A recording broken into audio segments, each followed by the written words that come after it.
Mostly சண்டேஸ்லலாம் எங்கள் அம்மா திடீர்னு களி கூழ்னு ஏதாவது பண்ணி கொடுப்பாங்க. அதில் ஒரு கூழ் பற்றி தான் உங்கள் கூட ஷேர் பண்ணிக்க போகிறேன். எங்கள் வீட்டில் கொஞ்சமாக பைத்தம்பை இருந்துச்சு, அம்மா கொடுத்து விட்டுருந்தாங்க. அதை ஊற போட்டிருந்தேன் ஆல்ரெடி.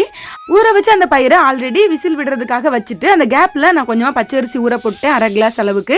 இது ஒரு 15 நிமிஷம் ஊறட்டும். அதுக்குள்ளே நம்ம இப்போ மற்றது ரெடி பண்ணிடலாம். வெள்ளைப்பாகு ஆல்ரெடி ஃப்ரிட்ஜில் கொஞ்சமாக மிச்சமானது இருந்துச்சு, அதில் கொஞ்சம் தண்ணி ஊற்றி மிக்ஸ் பண்ணிவிட்டு அவிச்சு அந்த பயிரை உள்ளே தட்டியாச்சு. இதில் ஒரு பிஞ்ச் அளவுக்கு உப்பு போட்டிருக்கேன், அதனால நம்ம கூழுக்கு உப்பு போடக்கூடாது. இப்போ நம்ம ஊற வச்சிருந்த அரிசியை நல்லா இந்த மாதிரி அரைச்சி எடுத்துட்டு வந்துடலாம். கொஞ்சம் தண்ணி ஊற்றி அரைச்சிருக்கேன்.